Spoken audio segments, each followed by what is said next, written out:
आप सभी को मेरा नमस्कार। पिछले भाग में हमने जाना कि गुरु को अपने शिष्य से धन, सम्मान या प्रशंसा नहीं चाहिए। उन्हें चाहिए शिष्य का जागरण, उसका चरित्र और उसका आत्मिक उत्थान। लेकिन एक प्रश्न अभी भी शेष है। यदि गुरु शिष्य से इतना प्रेम करता है तो फिर उसके जीवन में कठिन परीक्षाएं क्यों आती हैं? क्या गुरु अपने शिष्य का दुख नहीं देखता? क्या गुरु उसकी हर समस्या तुरंत दूर नहीं कर सकता? इन प्रश्नों का उत्तर समझने के लिए हमें गुरु के हृदय को समझना होगा। एक माँ अपने बच्चे को चलना सिखाती है, वह उसका हाथ पकड़ती है, लेकिन एक समय ऐसा भी आता है जब वह हाथ छोड़ देती है। उस क्षण बच्चा गिरता है, संभलता है, फिर उठता है और चलना सीख जाता है।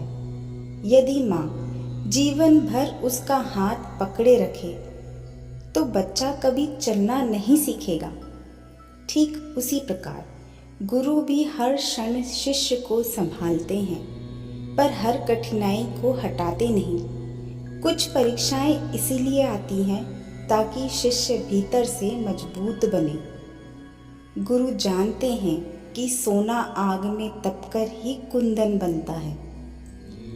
यदि जीवन में कभी अपमान मिला, यदि अपने ही लोगों ने साथ छोड़ दिया, यदि साधना में मन नहीं लगा, यदि बार बार असफलता मिली, तो तुरंत ये मत सोचिए कि गुरु ने साथ छोड़ दिया।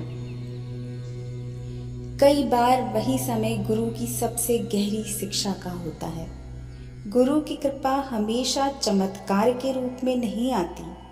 कभी वह विवेक बनकर आती है, तो कभी धैर्य बनकर, कभी सही निर्णय लेने की शक्ति बनकर, तो कभी किसी गलती से बचा लेने वाली आदर्श प्रेरणा बनकर।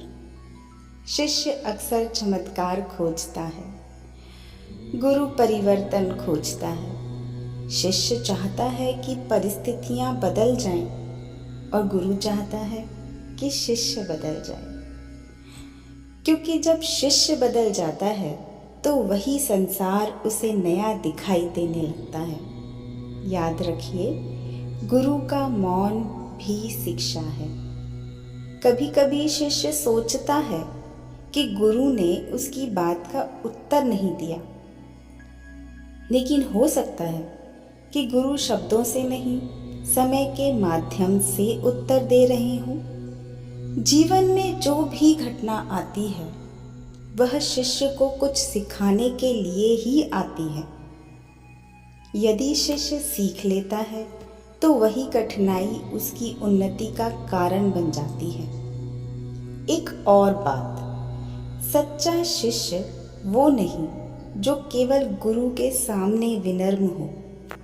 सच्चा शिष्य वह है जो हर व्यक्ति के साथ विनम्र रहे। यदि मंदिर में जाकर नम्र बनते हैं लेकिन घर लौटकर क्रोध करते हैं तो साधना अभी अधूरी है।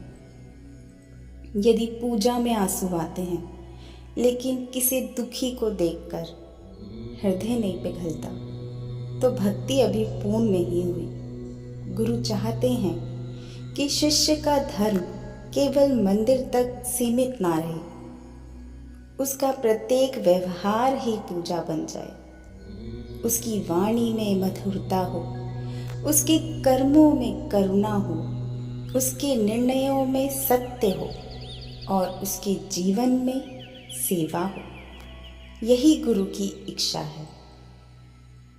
अंत में केवल इतना कि यदि कभी ऐसा लगे कि गुरु दूर है तो अपने भीतर झांकिए। जहाँ सत्य है वही गुरु है, जहाँ प्रेम है वही गुरु है, जहाँ निस्वार्थ सेवा है वही गुरु है, और जहाँ अहंकार समाप्त होता है वहीं से गुरु कृपा का वास्तविक अनुभव प्रारंभ होता है।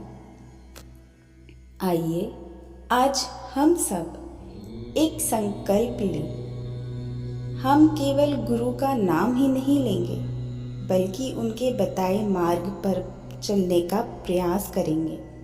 यही हमारी साधना होगी, यही हमारी गुरु दक्षिणा होगी और यही हमारे जीवन की सबसे बड़ी सफलता होगी। जय श्री दादाजी।